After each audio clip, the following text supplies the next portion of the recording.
Baik, kita teruskan pelajaran kita hari ini sesuai tema yang kita angkat adalah amalan utama selama bulan Ramadan. Ya, kita tahu bahwa Ramadan itu adalah bulan yang berbeda dari bulan-bulan lainnya, bahkan berbeda dari 4 bulan haram sekalipun. Ya, kita ingat firman Allah dalam surat 9 ayat 36 ya.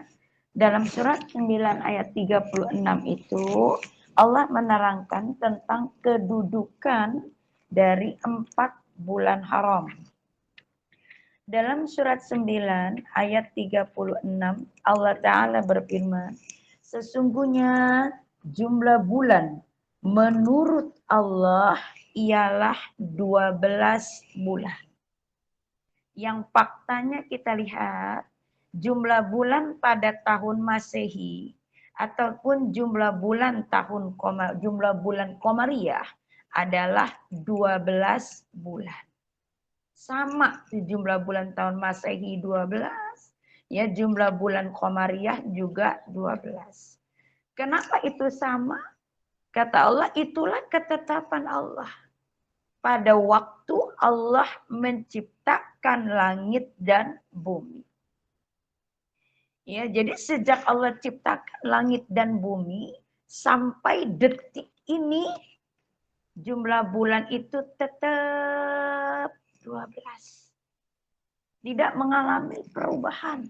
Ya.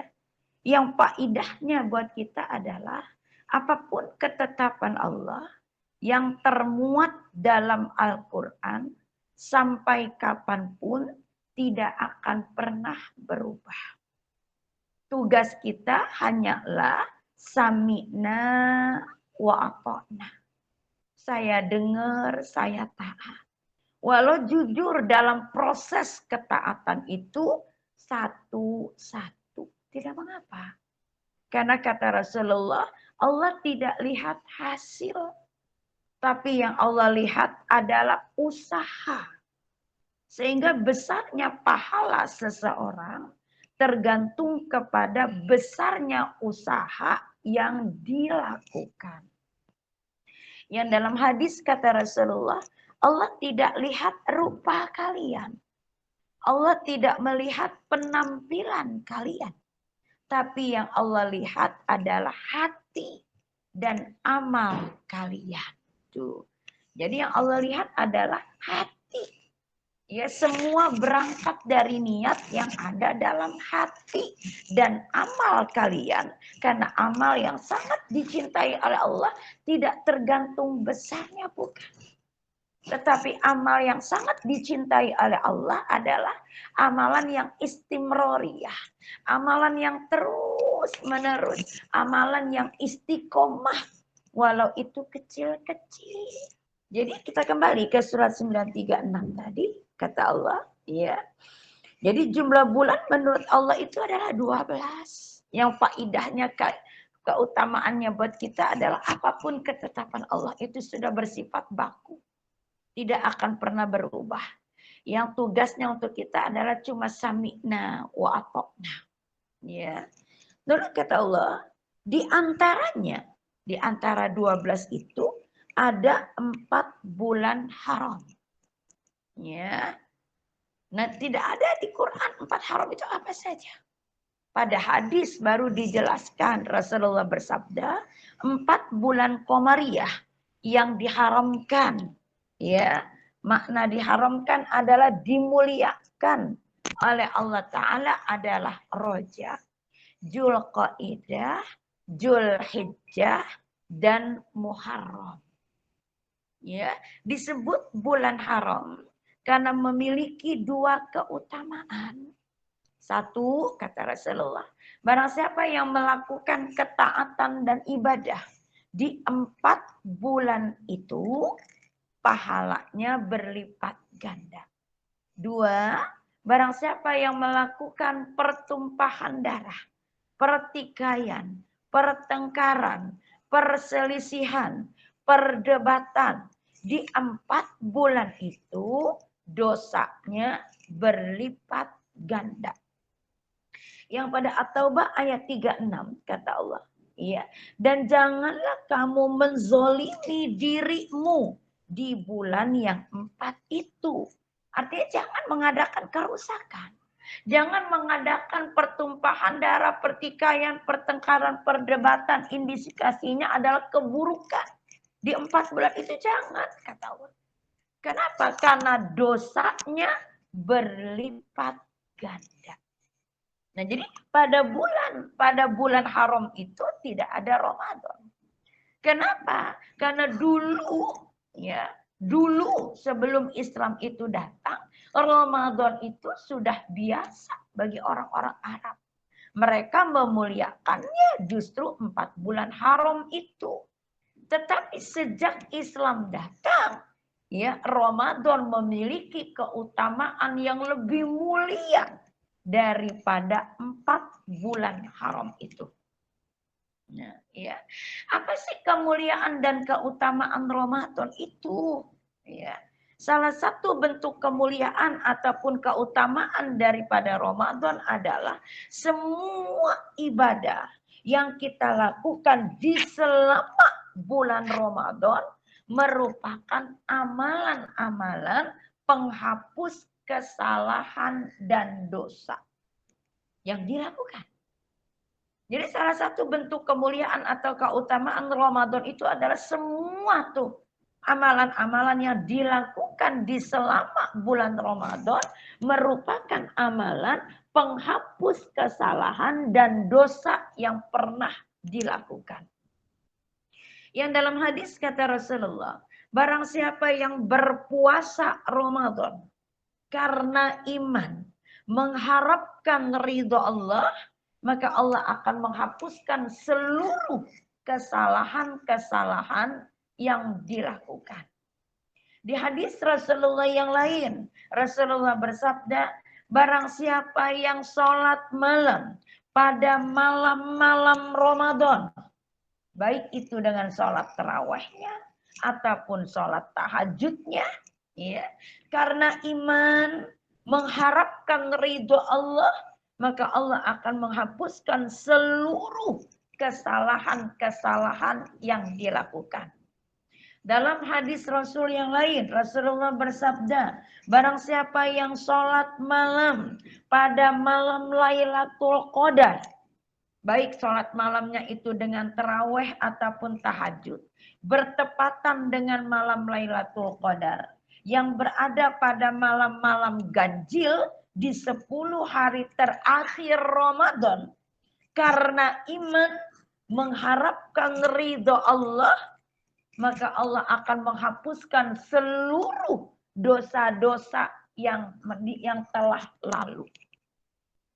Di hadis Rasulullah yang lain, ya, dari Imam At-Tirmizi, dari Abu Hurairah, Rasulullah bersabda, ada tiga orang kata Rasulullah, yang doanya tidak akan pernah ditolak oleh Allah Ta'ala. Ya, salah satunya adalah doa orang yang berpuasa sampai ia berbuka. Jadi Masya Allah dikatakan salah satu, baru salah satu. Salah satu keutamaan atau kemuliaan Ramadan apa tadi? Semua dosa, amalan-amalan yang kita lakukan di selama Ramadan itu merupakan amalan yang mampu menghapuskan kesalahan-kesalahan dan dosa-dosa yang pernah kita lakukan. Lalu keutamaan kemuliaan Ramadan lagi apa tadi katakan ya? Doa orang yang berpuasa itu tidak akan pernah ditolak oleh Allah Ta'ala sampai dia berbuka. Nah inilah tuh salah satu keutamaan kemuliaan Ramadan yang menjadi motivasi besar, motivasi kuat untuk kita berharap kepada Allah bisa dipertemukan, ya, sehat saat Ramadan. Sehingga apa? Apabila nanti kita betul-betul, ya, diijabah, diqadarullah oleh Allah, umur kita sampai pada Ramadan, sehat saat Ramadan, maka ini adalah rezeki terbaik dari Allah. Rezeki terbesar dari Allah yang tidak boleh kita sia-siakan. Yang tidak boleh kita sia-siakan. Kenapa? Karena bisa jadi Ramadan tahun ini adalah Ramadan terakhir buat kita. Tidak boleh kita sia-siakan.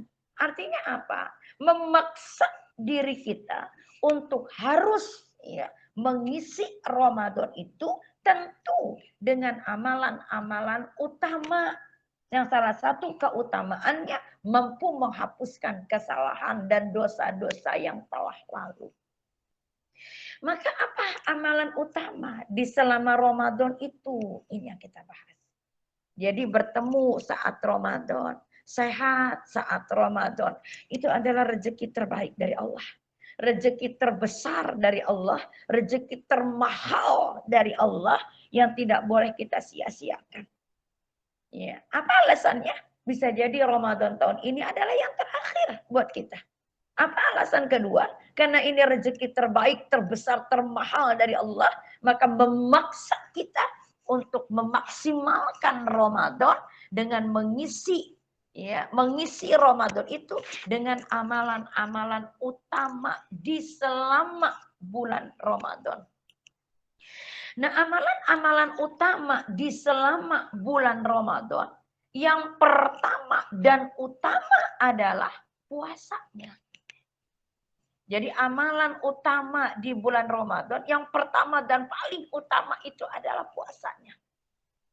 Yang dalam hadis Rasulullah bersabda, hadis Imam At-Tirmizi, Rasulullah bersabda, barang siapa yang berpuasa Ramadan karena iman mengharapkan ridho Allah, maka Allah akan mengampuni dosa-dosa yang pernah dilakukan. Hadis Imam Bukhari wa Muslim. Dalam hadis Imam Bukhari wa Muslim, Rasulullah bersabda, dikatakan bersungguh-sungguhlah dalam berpuasa. Bersungguh-sungguhlah dalam berpuasa. Di hadis Imam Bukhari yang lain tadi katakan, barang siapa yang berpuasa Ramadan karena iman mengharapkan ridho Allah, maka Allah akan mengampuni seluruh dosa-dosa yang pernah dilakukan. Saking utamanya ini puasa, sampai dalam hadis Rasulullah Imam At-Tirmizi, Rasulullah bersabda, barang siapa yang tidak puasa pada bulan Ramadan 1 hari saja, bukan dengan alasan garis miring rukhsah syar'i, keringanan yang dibenarkan oleh syariat, dianggap dosa besar yang tidak bisa ditebus walau dengan berpuasa seumur hidup. Jadi amalan utama yang paling utama di selama Ramadan itu adalah puasanya. Yang dalam hadis Imam Bukhari wa Muslim, Rasulullah bersabda, bersungguh-sungguhlah dalam berpuasa. Di hadis Imam Bukhari wa Muslim yang lain kata Rasulullah, barang siapa yang berpuasa Ramadan karena iman, mengharapkan ridha Allah, maka Allah akan menghapuskan seluruh dosa-dosa yang telah dilakukan. Berarti apa? Karena iman. Ya, bentuk kesungguhannya tuh karena iman. Ya, berarti apa? Tidak ada paksaan, nggak ada tekanan, nggak ada rasa berat, nggak ada rasa berat. Benar-benar tenang, ikhlas lillahi ta'ala. Sehingga tidak ada tuh reaksi-reaksi dari tubuhnya yang menggambarkan suasana hatinya tentang berat melakukan puasanya. Kata Rasulullah, sunnahnya orang lapar itu pasti marah. Sehingga apa? Kalau marah itu terrealisasi dalam diri kita, itu menggambarkan suasana hati kita. Ada indikasi berat dalam menjalankan ujian dalam puasa. Misal saat lagi puasa itu, ya pasti ada ujian Allah. Entah itu dari anak, entah itu dari suami. Nah, diam. Tidur. Lemes puasa juga. Nah, kalau itu terlontar, Berarti kan apa? Ada indikasi intonasi meninggi. Itulah gambaran hati kita. Berarti apa? Ada rasa berat di hati kita. Kalau ada rasa berat, berarti apa? Belum ikhlas karena Allah. Kalau belum ikhlas karena Allah, berarti apa? Belum sepenuh iman. Jadi indikasi orang yang sepenuh iman itu apa sih? Tenang. Nggak ada rasa tekanan, nggak ada rasa berat, nggak ada rasa terpaksa. Sampai tenangnya itu Rasulullah gambarkan. Bila engkau berpuasa, ada orang yang menggibahimu. Ada orang yang mencelamu. Walau engkau mampu untuk membalasnya, mampu untuk balasnya, katakan. Katakan kata Rasulullah, ana shaimun. Saya sedang berpuasa. Coba, kan gak mungkin, ana shaimun. Gak mungkin. Pasti dengan ketenangan dia katakan, ana shaimun. Saya sedang puasa. Dengan tenang. Nah, sifat tenang inilah menggambarkan keikhlasan puasanya karena iman. Dan betul-betul tujuannya itu dia ingin mengharapkan ridha Allah. Puasa yang begini nih, yang kata Rasulullah, bentuknya sungguh-sungguh yang akan menghapuskan seluruh dosa-dosa yang pernah dilakukan. Saking utamanya ini puasa. Sampai kata Rasulullah dalam hadis Imam Tirmidzi tadi, barang siapa yang tidak berpuasa pada bulan Ramadan, walau cuma 1 hari saja, bukan dengan alasan garis miring ruksoh keringanan syar'i, maka dia dianggap dosa besar yang tidak bisa ditebus walau berpuasa seumur hidupnya. Pertanyaannya, alasan-alasan atau rukso syar'i itu apa saja yang membuat kita dibolehkan tidak berpuasa atau membuka puasa kita? Alasan-alasan syar'i yang membolehkan kita tidak puasa. 1, haid. Ya. Kategori marid, sakit, wajibnya qada. Bayar puasa sejumlah hari pada hari-hari yang lain. 2, nifas, ya, kategorinya marid, sakit, wajibnya qada, bayar sejumlah hari pada hari yang lain. Lalu yang berikutnya apa lagi? Ya, laki-laki dan perempuan sakit. Nah, boleh dia tidak puasa. Wajibnya qada. Sejumlah hari tidak puasa pada hari-hari yang lain. Kemudian apalagi wanita hamil.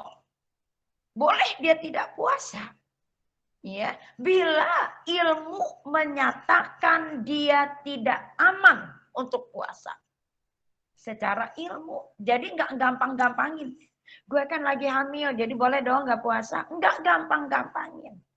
Ilmu dulu bicara. Jadi konsul dulu ke dokter, aman nggak untuk berpuasa. Biasanya dokter 3 bulan pertama kehamilan tidak mengizinkan puasa. 3 bulan kedua kehamilan mengizinkan tapi selang-seling.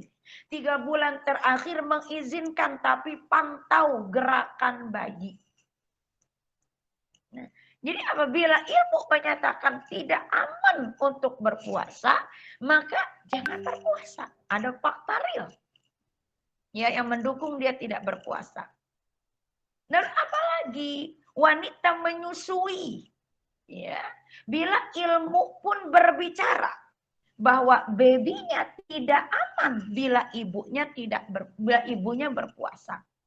Tidak amannya si baby ini indikasinya apa? Dehidrasi. Si baby demam.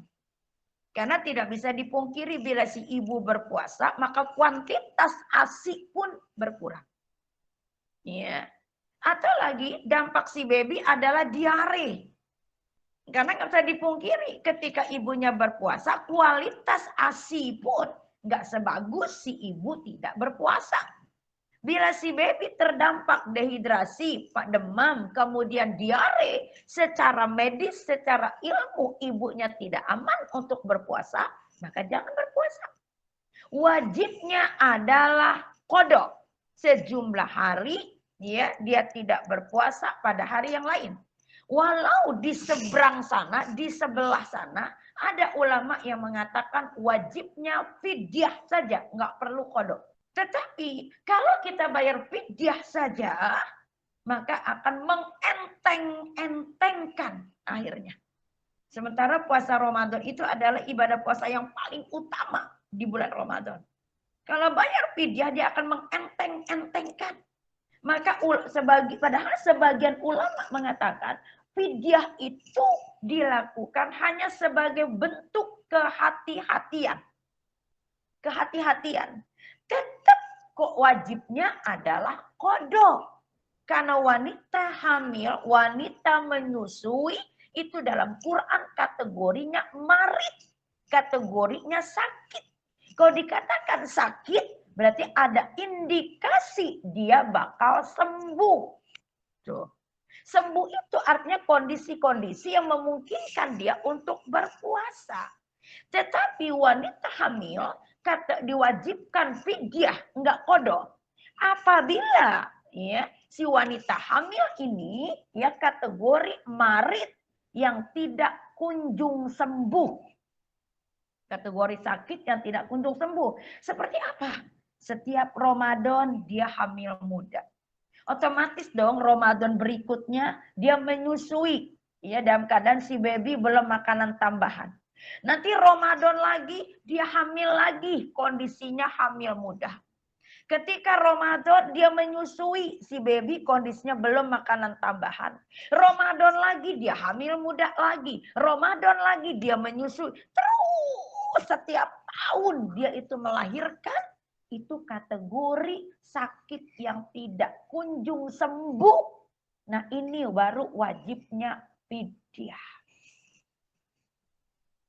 Karena kalau misalnya diwajibin qada itu berapa ratus hari dia harus membayar.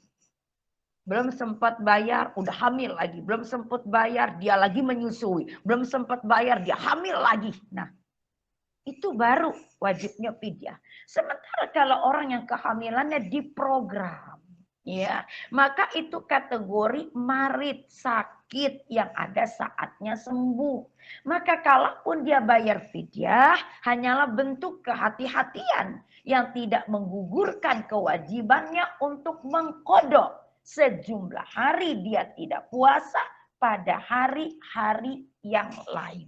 Lalu yang alasan syar'i dibolehkan tidak berpuasa apa? Bila kondisi sakit yang dia berketergantungan kepada obat. Berarti sakitnya kan parah.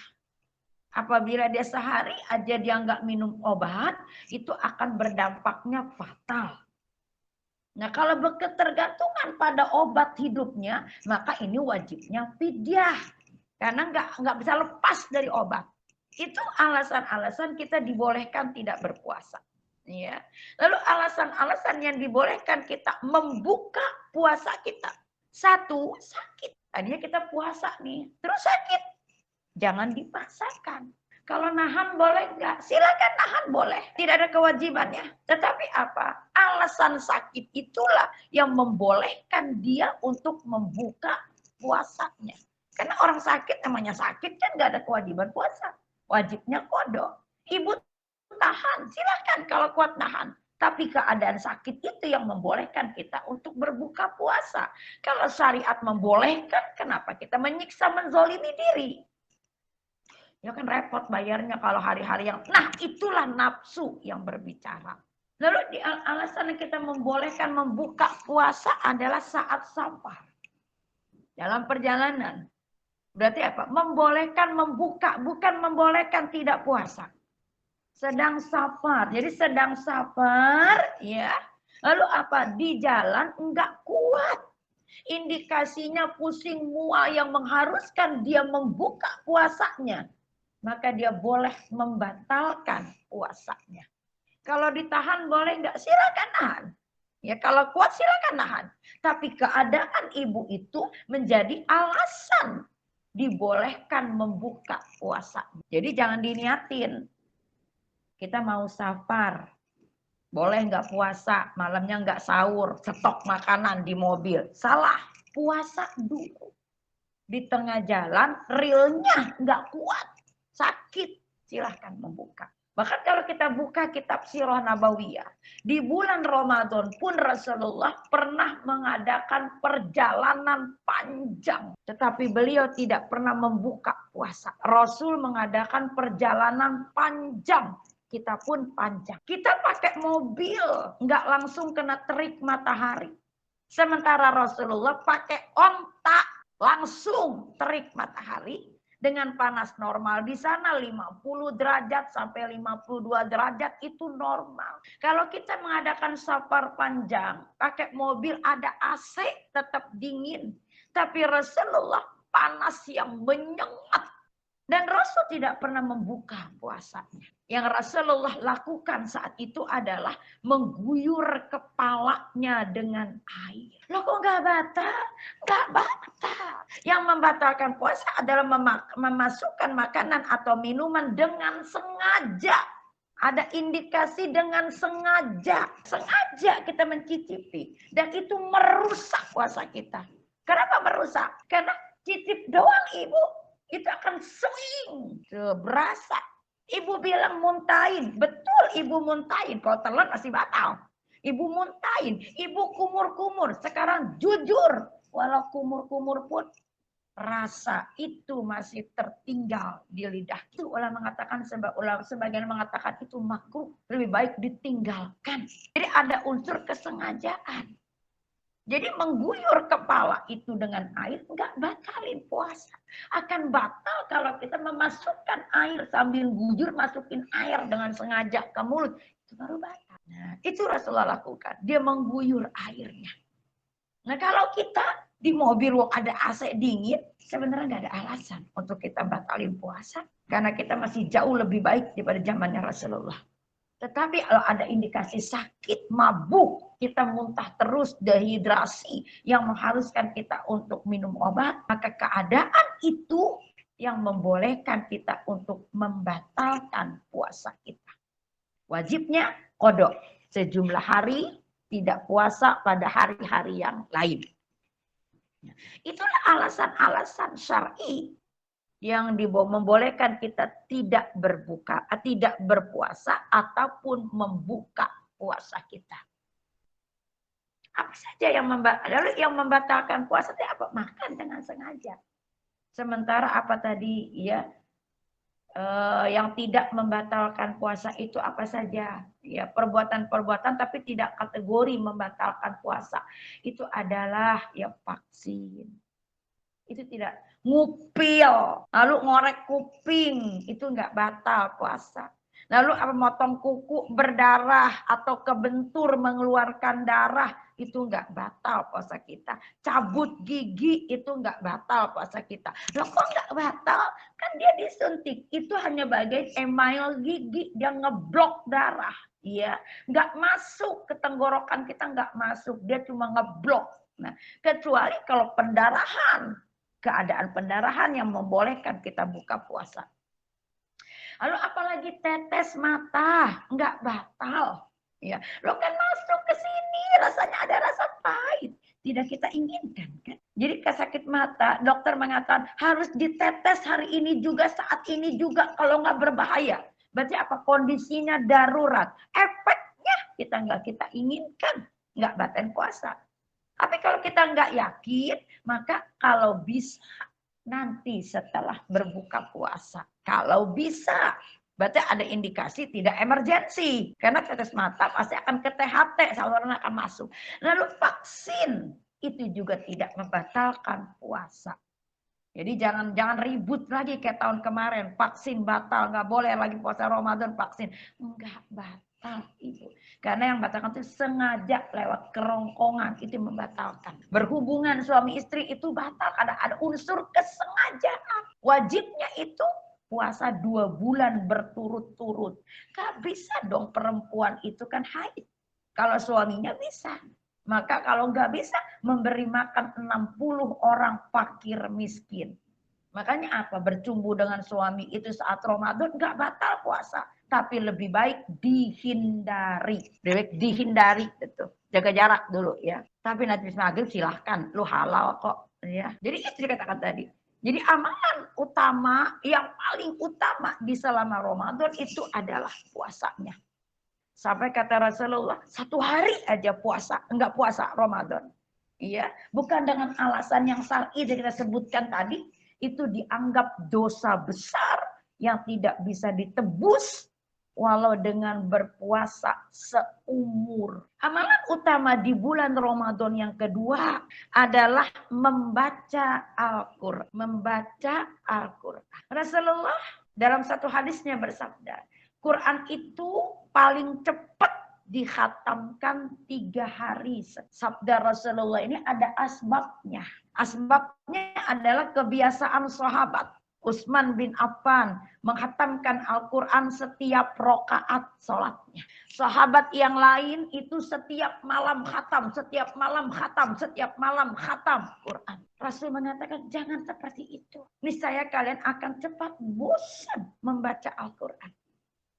Maka bacalah Al-Quran itu, khatamkan Al-Quran itu 3 hari sekali. Quran itu paling lama dikhatamkan sebulan sekali. Rasulullah menghatamkan Quran terbiasa 7 hari sekali. Ulama berijma Quran itu dikhatamkan tidak boleh lebih dari 40 hari. Lah kita setahun baru khatam, setahun baru khatam. Berarti alhamdulillah ini posisinya hadis. Paling cepat 3 hari, paling lama posisinya hadis. Artinya apa? Bagus, baik, utamanya begini. Kalau nggak bisa begini, ya nggak dosa. Tetapi yang salah adalah yang tidak pernah melalui hari dengan membaca Al-Quran. Itu yang salah. Sayyidina Ali bin Abi Thalib berkata, bacalah Quran itu 1 juz tiap hari. Bila tidak mampu, maka bacalah Quran itu beberapa halaman tiap hari. Bila tidak mampu, maka bacalah Quran itu 1 halaman tiap hari. Apabila tidak mampu, maka tanyakan pada hatimu. Kenapa engkau berat membaca Al-Quran? Andai hatimu bersih dan sehat, maka engkau tidak akan pernah bosan membaca Al-Quran. Berarti apa? Saat kita berat baca Quran, dalam 1 hari itu ada yang terlewati tanpa membaca Al-Quran, berarti hati kita sedang sakit, sedang tidak sehat, sedang bermasalah. Masalahnya itu adalah dipenuhi oleh maksiat. Terus solusinya apa? Kata Rasulullah, apabila anak Adam melakukan satu kesalahan, maka akan ada 1 titik hitam di hatinya yang namanya ron. Apabila ia mencabutnya dengan taubat dan istighfar, maka hati itu akan kembali bersih mengkilat. Jika tidak, maka ron itu akan memenuhi hatinya yang membuat hati itu semakin keras. Bahkan lebih keras daripada batu. Berdasarkan hadis ini, berarti apa? Pembersih hati itu adalah istighfar. Kenapa membaca Al-Quran itu menjadi amalan utama di selama Ramadan? Dalam kitab Sirah dikatakan, di bulan Ramadan, Rasulullah itu lebih banyak membaca Al-Quran dan lebih sering menghatamkan Al-Quran. Di bulan Ramadan. Tadi kan Rasul bilang, Quran itu paling cepat dikhatamkan 3 hari sekali. Paling lama sebulan sekali. Rasul biasa khatam Quran 7 hari sekali. Tapi di bulan Ramadan, Rasulullah lebih banyak membaca Quran dan lebih sering menghatamkan Al-Quran. Jadi bisa jadi di selama bulan Ramadan Rasulullah menghatamkan Al-Quran kurang dari 7 hari. Kenapa Rasulullah bersemangat sekali baca Quran di bulan Ramadan? Karena ternyata pahala membaca Al-Quran di bulan Ramadan itu 700 kali lipat dari setiap huruf yang kita baca. Yang dalam hadis kata Rasulullah, barang siapa yang membaca satu huruf dari Al-Quran, maka dia akan mendapatkan satu kebaikan. Yang satu kebaikan ini akan dilipat gandakan oleh Allah menjadi 10 kebaikan. Yang 10 kebaikan ini di bulan Ramadan, Allah akan lipat gandakan lagi. Ada kata lagi. Sampai 700 kali lipat kebaikan. Yang dimaksud kebaikan ini salah satunya adalah penghapusan dosa-dosa. Sederhananya pikir kita, dari satu huruf yang kita baca, ini mampu menghapuskan 700 dosa yang telah kita lakukan. Padahal ada kata lagi tadi hadisnya. Berarti apa? Bisa jadi Allah akan melipat gandakan lagi melebihi yang 700 kebaikan tadi. Cuman kasarnya saja kita menilai. Satu huruf yang kita baca, Allah akan berikan balasan 700 kali lipat kebaikan. Kebaikan itu adalah penghapusan dosa-dosa. Masya Allah. Satu huruf yang kita baca mampu menghapuskan 700 kesalahan dan dosa yang telah kita lakukan. Inilah salah satu alasan ya, kenapa Rasulullah menjadikan bacaan Quran menjadi amalan utama di selama Ramadan. Dan Rasul mencontohkan di selama Ramadan lebih banyak membaca Al-Quran, lebih sering mengkhatamkan Al-Quran. Imam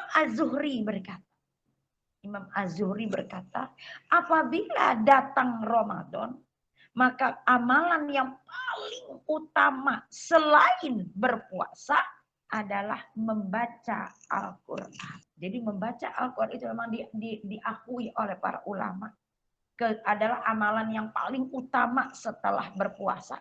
Dan Rasulullah pun mencontohkan di selama Ramadan lebih banyak membaca Quran dan lebih sering mengkhatamkan Al-Quran. Karena balasannya 700 kali lipat kebaikan dari bulan-bulan lain selain Ramadan. Bentuk kebaikan itu adalah salah satunya penghapusan dosa-dosa. Berarti apa? Ya, sunatullah. Orang puasa itu lemes. Sunatullah, orang puasa itu ngantuk. Sunatullah, orang berpuasa itu lapar. Kalau itu sunatullah yang dirasakan oleh semua orang yang berpuasa, ya jangan lebay. Berarti apa? Itu adalah sunatullah yang semua orang juga merasakan. Bagian daripada hawa nafsu yang tidak bisa ditolak. Maka apa? Abaikan sebisa mungkin kita. Untuk apa? Untuk kita kalahkan. Agar kita bisa dekat dengan Al-Quran. Maka kalau kita membuka, ya kalau kita ketahui, mencoba kita mengetahui, ya, ulama-ulama soleh, ya di Jazirah Masjidil, di dekat Masjidil Haram di Mekah lah, Mekah, Pakistan, Madinah, ya, yang keislamannya itu masih benar-benar orisinil sekali. Mereka itu di bulan Ramadan itu ada yang menonaktivitaskan dirinya atau mengurangi aktivitasnya. Untuk apa? Untuk lebih banyak ibadah di selama bulan Ramadan. Jadi ulama-ulama salafus soleh terutamanya dan ulama-ulama sekarang yang benar-benar memahami keutamaan Ramadan, mereka itu 11 bulan kemarin tuh mempersiapkan semua bekal agar di selama bulan Ramadan itu tidak ada aktivitas. Atau setidaknya mengurangi aktivitas. Untuk apa? Memperbanyak ibadah di selama bulan Ramadan. Kalau kita faktanya memang betul mengurangi aktivitas. Betul. Dengan apa tuh? Dengan tidur kebanyakan. Taklim pada penutupan di mana-mana. Lalu kebanyakan apa? Hati-hati. Tidur ini bisa menjadi penghilang pahala puasa kita. Loh, bukannya tidur itu ibadah, orang puasa betul akan jadi ibadah.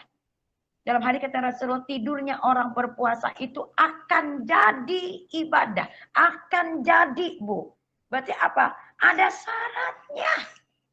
Akan jadi ibadah setelah lelah beribadah. Berarti apa? Setelah lelah dan tidurnya itu cuma apa? Untuk rehat sejenak. Untuk rehat sejenak, untuk nanti kembali beraktivitas ibadah. Yang kata Rasulullah, ya, rekreasi umatku itu adalah jihad. Jihad itu adalah perang melawan hawa nafsu. Sementara lemes, ngantuk, ya, itu bagian daripada hawa nafsu yang dirasakan oleh semua orang berpuasa. Maka kalau ini nafsu, maka lawan seminim mungkin, sebisa mungkin, ya. Untuk apa? Ya, untuk tetap dalam rule ibadah kepada Allah. Ya, lemas, silahkan rest sebentar. Tapi apa? Bukan rest terusan, sejenak. Untuk memulihkan stamina kita kembali. Lalu kembali kita untuk beribadah. Walau ritmenya semakin siang, tidak sesemangat di awal. Tidak mengapa. Tadi kata Rasulullah, Allah tidak lihat hasil. Tapi yang Allah lihat adalah usaha.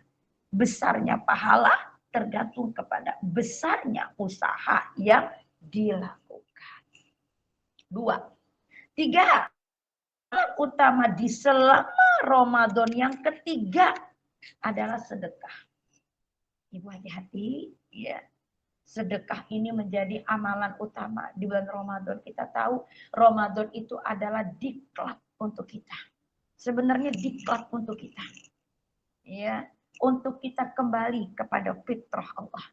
Untuk kita kembali kepada tujuan Allah menciptakan kita. Di surat 51:56 Allah Ta'ala mengatakan wa ma khalaqtul jinna wal insa illa liya'budun. Kata Allah, aku tidak menciptakan jin dan manusia melainkan agar beribadah kepadaku. Makna ibadah itu adalah semua kebaikan yang mendekatkan kita kepada Allah. Itu kebaikan. Ya, jadi makna kebaikan itu adalah, makna ibadah itu adalah semua kebaikan yang mendekatkan kita kepada Allah. Salah satunya adalah ibadah. Sedekah, salah satunya adalah sedekah. Kenapa sedekah? Karena saat kita bersedekah ada kebahagiaan yang berbeda. Di mana berbedanya? Karena dikatakan kebahagiaan yang sejati adalah saat membuat orang lain bahagia dengan tangan kita. Itu adalah kebahagiaan. Jadi yang disebut kebahagiaan itu bukan hilang-hiling, ibu. Sana kemari hilang-hiling itu bukan. Karena sejauh manapun kita hilang kebahagiaan, tidak akan menemukan ketenangan. Kok bisa? Karena kata Allah surat 13:28, Allah sungguh bizikrillah. Hanya dengan mengingat Allah tatmainnul qulub, hati menjadi tentram. Kata Allah hanya dengan zikir kepada Allah hati ini jadi tentram. Allah nggak bilang hanya dengan healing ke sana, healing ke sini kita tenang, enggak. Tapi kata Allah apa? Dengan hati yang terpaut kepada Allah. Dengan lisan yang selalu berzikir, Jadi dikatakan tadi, kita kembali, sedekah ini menjadi amalan yang sangat utama di bulan Ramadan. Jadi apa tadi kembali kita katakan? Ya, Ramadan itu hakikatnya adalah diklat untuk kita kembali kepada fitrah. Untuk kita kembali kepada tujuan Allah menciptakan kita, yaitu untuk beribadah kepada Allah. Makna ibadah adalah semua kebaikan yang mampu mendekatkan kita kepada Allah, itu kebaikan. Itu ibadah. Ya, salah satu bentuknya adalah sedekah. Karena dengan sedekah kita mampu memberikan kebahagiaan kepada orang lain. Ya, dan mampu melihat nikmat Allah itu besar. Dan mampu membuat kita untuk bisa mensyukuri akan nikmat yang Allah telah berikan kepada kita. Dan ternyata ibu, ya amalan yang bisa menyelamatkan kita di yaumil masyar nanti, di padang masyar nanti, itu cuma sedekah. Nah, ya. Jadi pertemuan kita nanti insya Allah itu kan di bulan Maret ya. Maret minggu ketiga tanggal 3 itu saya akan bahas penghapus penghilang pahala puasa Ramadan. Nanti kalau bulan April itu memang ada, kita akan membahas tentang tadi ciri-ciri istri dambaan surga ya. Atau choice kedua itu nanti ya, amalan-amalan yang bisa menyelamatkan di alam kubur ya. Jadi amalan-amalan penyelamat alam kubur dan penyelamat di padang mahsyar. Ini juga penting. Nah, ketika kita Maret belum puasa ya, ketika Maret belum puasa itu tanggal 17 kan belum puasa, itu kita bahas dulu penghapus pahala puasa Ramadan. Jadi puasanya nggak batal, tapi pahalanya hilang. Nah ini yang perlu kita waspadakan. Kalau memang ada, kalau ada setelah hasil diskus kita ada taklim, saya bisa di pekan pertama karena yang pekan pertama itu Jumat paginya libur, ya. Pekan pertama kita 2 choice nih, silakan pilih, diskusikan lagi, ya. 1, ciri-ciri istri yang dirindukan oleh surga atau amalan penyelamat alam kubur dan amalan penyelamat di padang mahsyar. Nah, silakan tuh diskus mana yang lebih merasa bisa menyemangati diri kita untuk melek tuh ya. Karena mau tidak mau kan itu nanti supaya nggak terlalu ngantuk, kita nanti itu jam 8:30 tank mulai aja. Supaya jam 9:30 tidur dah sudah itu ntar gitu loh. Ya. Bahkan di tempat lain itu yang online jam 5 pagi mereka udah ambil. Karena kan habis sholat subuh langsung mereka taklim. Nah setelah itu silakan tidur. Saya bilang gitu. Mania, antuk mania. Perlu kayaknya itu Umi. Karena emang kalau nggak dipaksa tuh kita ngikutinnya alurnya pengennya selonjoran, gagoleran gitu. Ya. Itu kalau jadikan coba deh satu resolusi baru bagi kita. Bahwa Ramadan tahun ini tuh harus lebih semangat, harus lebih heroik dalam beribadah daripada tahun-tahun yang lalu.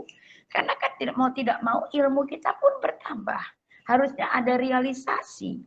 Karena Umar bin Khattab kan berkata, yang disebut umur berkah itu apa? Ya, Umar bin Khattab mengatakan umur yang berkah adalah bertambahnya umur, bertambah kebaikan. Bertambahnya umur, bertambah ketaatan kepada Allah. Bertambahnya umur, bertambah perubahan dalam diri kita.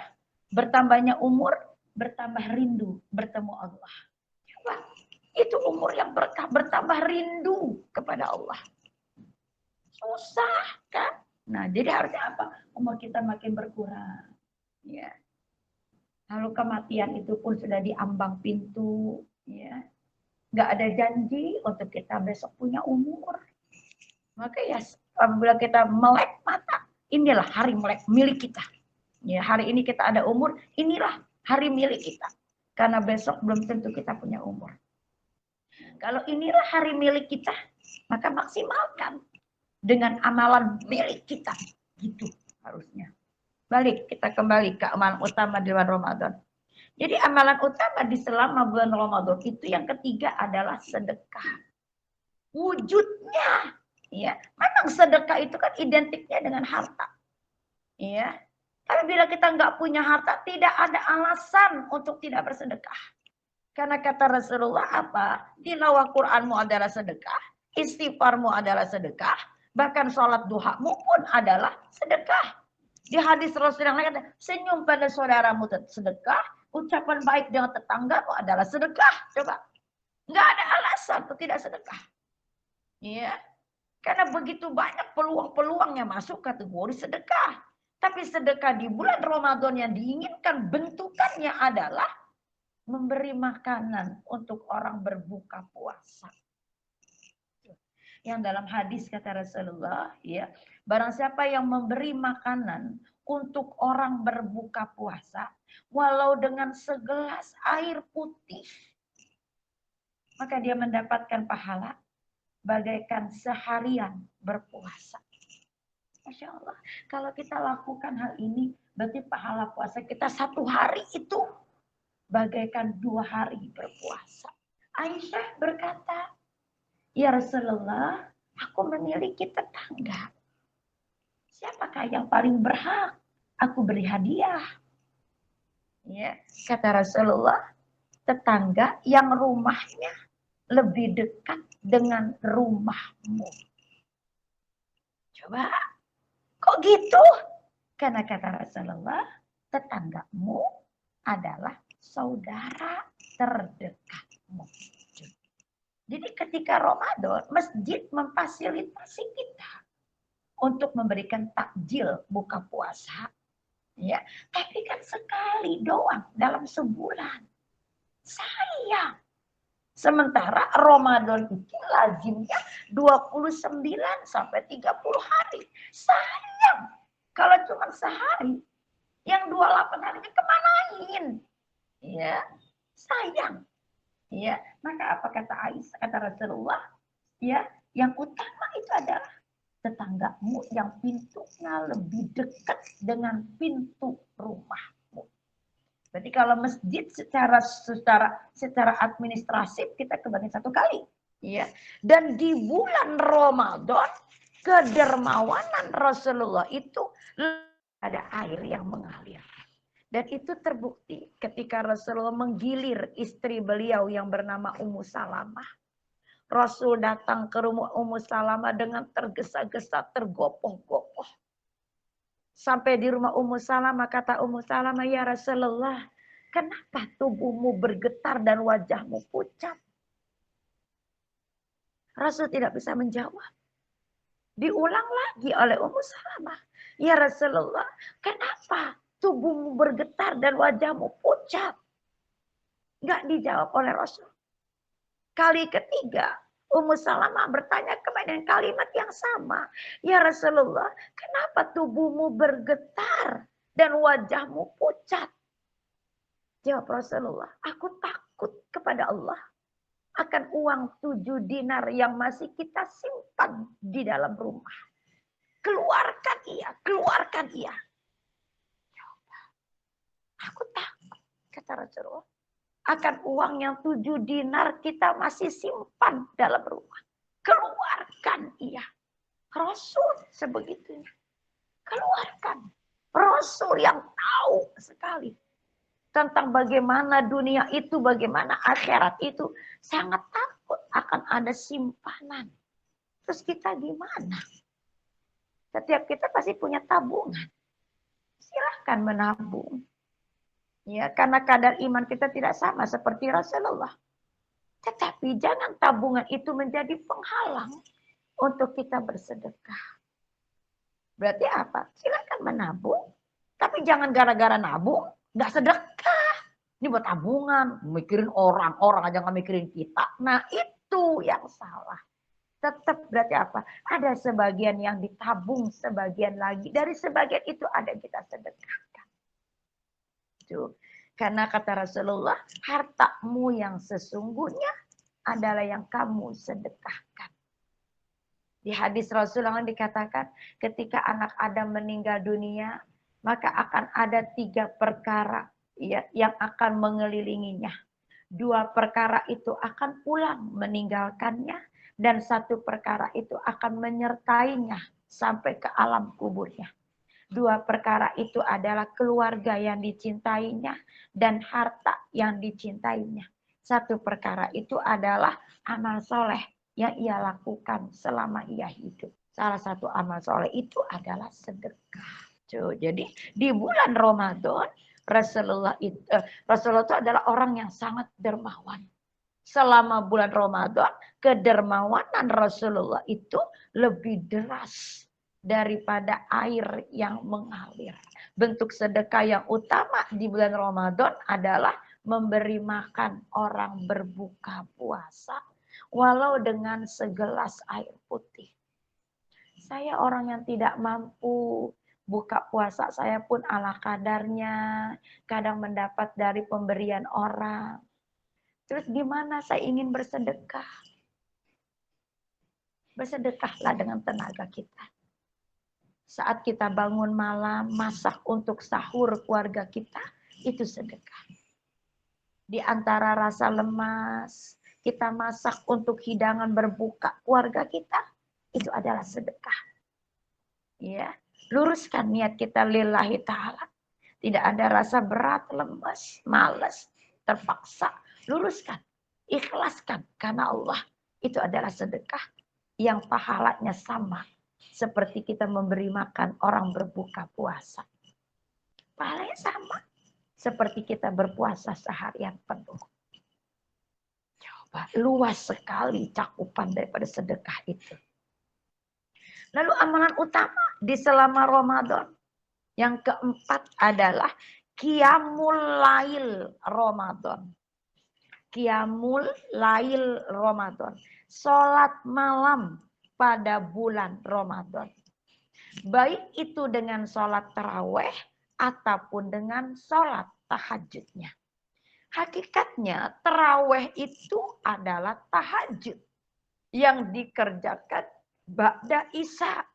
Karena isya itu sudah masuk waktu malam, walau belum berada pada waktu malam yang utama. Di 1/2 malam, 1/3 malam, 1/4 malam, atau kurang dari itu. Tetapi ba'da isya itu sudah masuk waktu malam. Sholat malam pada malam Ramadan itu diutamakan, dikerjakan berjamaah. Tuh. Jadi sholat tarawih itu dikerjakan berjamaah. Tuh, ya. Karena Ramadan itu bulan silaturahmi. Satu. Ya. Dan ternyata kenapa sholat malam pada malam-malam Ramadan itu diutamakan berjamaah? Itu termuat dalam satu hadis riwayat Imam At-Tirmizi, kata Rasulullah, dikatakan ya, sesungguhnya ya, siapa saja yang sholat bersama imam sampai imam itu selesai, maka baginya tercatat pahala bagaikan mengerjakan sholat semalaman penuh. Jadi kan kata Rasul di awal bahasa apa, yang sholat malam pada malam-malam Ramadan. Baik itu dengan taraweh ataupun sholat malam. Karena iman, mengharapkan ridha Allah, maka Allah akan mengampuni seluruh dosa-dosa yang telah dilakukan. Sholat malam, bentukannya taraweh ataupun tahajud. Ya, diutamakan dikerjakannya berjamaah. Karena Ramadan adalah bulan silaturahmi. Dan juga ternyata, kenapa? Karena kata Rasulullah, sesungguhnya siapa saja yang sholat bersama imam sampai imam itu selesai, maka tercatat baginya pahala bagaikan mengerjakan sholat semalaman penuh. Kalau tarawih itu tahajud, apakah kita masih boleh nanti malamnya tahajud? Boleh. Bahkan diutamakan. Kok diutamakan? Karena kata Rasulullah, begitu banyak orang yang bangun malam, tapi tidak mendapatkan apa-apa, kecuali sekedar bangun malam. Berarti apa? Bangun malamnya hanya untuk makan sahur. Walau sahur ibadah. Tapi hanya untuk makan sahur. Ya, itu adalah kesia-siaan.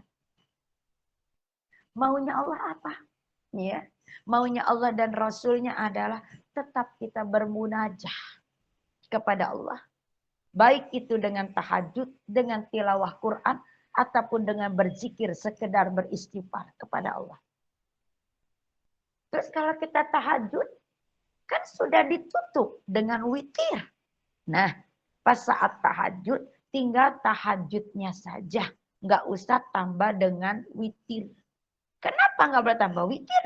Kalau ibu tambah witir, maka akan jadi genap, bukan ganjil. Sementara arti witir adalah ganjil. Loh, kan sudah ditutup. Kalau sudah ditutup dengan witir, berarti nggak ada sholat lagi.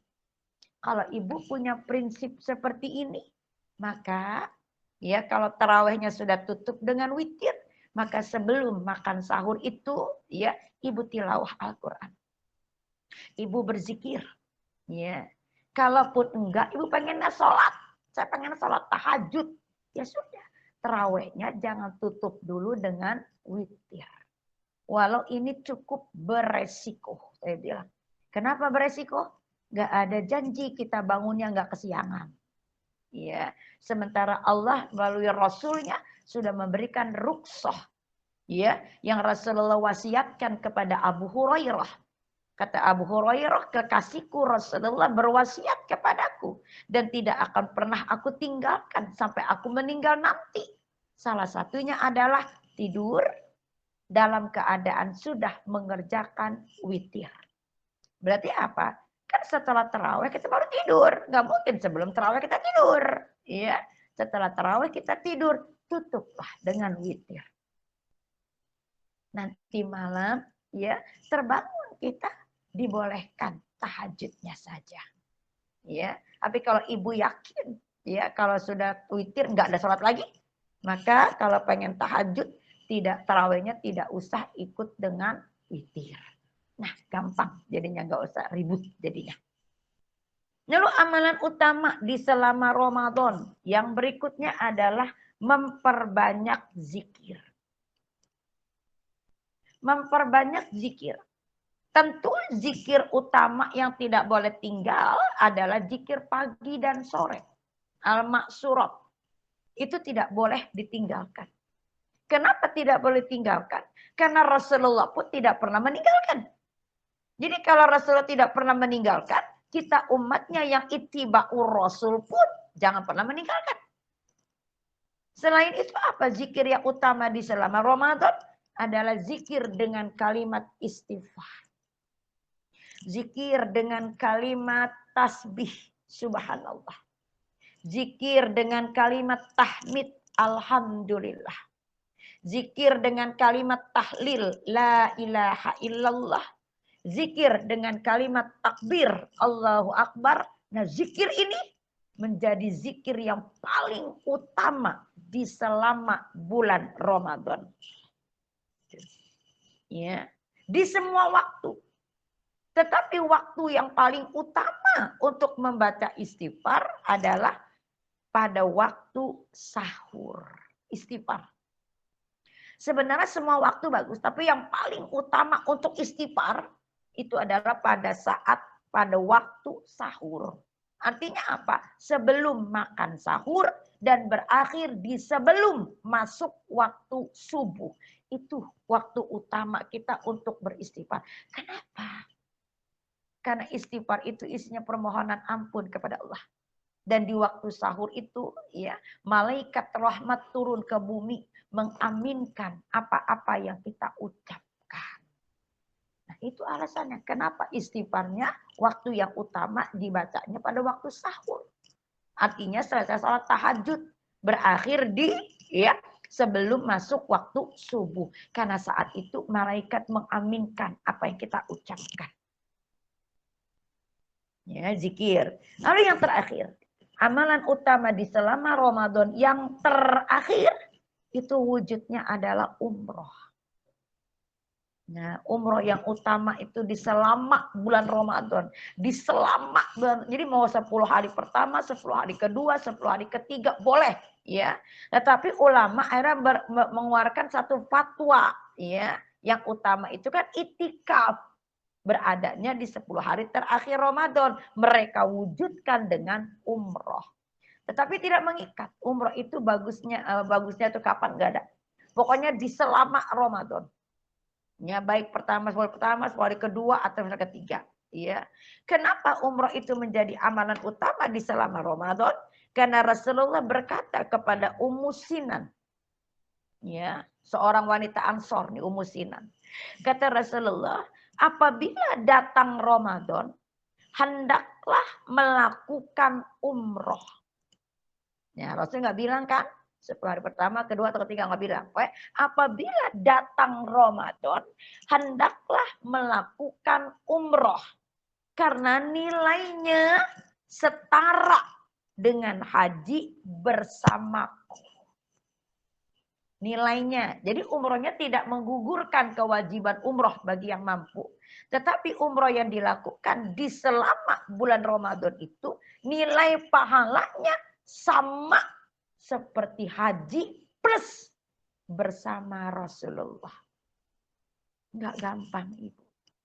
Ya, umroh di bulan Ramadan itu nggak gampang.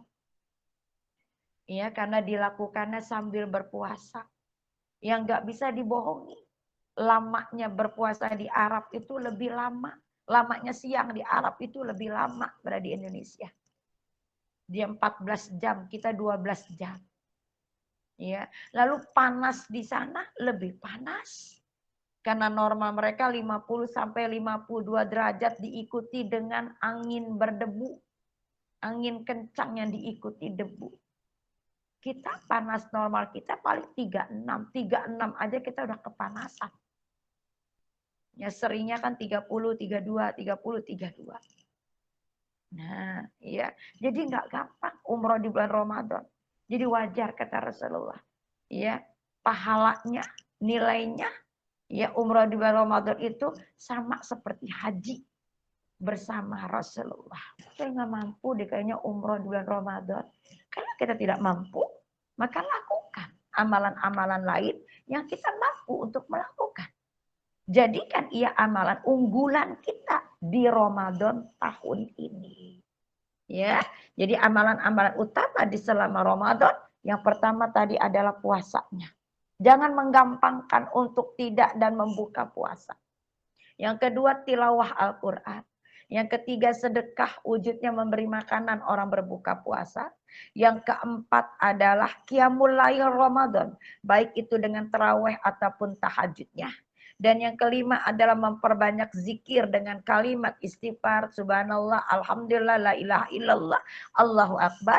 Dan yang terakhir adalah umroh. Lakukan yang bisa kita lakukan.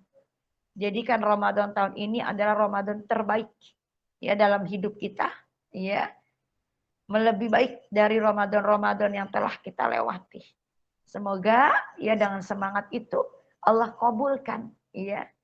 Allah kabulkan, Allah sampaikan kita pada bulan Ramadan, Allah tetapkan keistiqomahan ibadah Ramadan dan Allah terima ibadah kita sebagai ibadah terbaik yang mampu menghapuskan ya semua kesalahan dan dosa-dosa yang pernah kita lakukan. Amin ya Allah.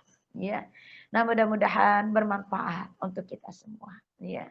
Insyaallah bulan Maret kita ketemu ya, kita akan membahas tentang penghapus atau penghilang pahala puasa Ramadan ya, agar puasa kita tidak sekedar menahan lapar dan haus akhirnya, tapi benar-benar bernilai di hadapan Allah dan Rasulnya. Mudah-mudahan bermanfaat.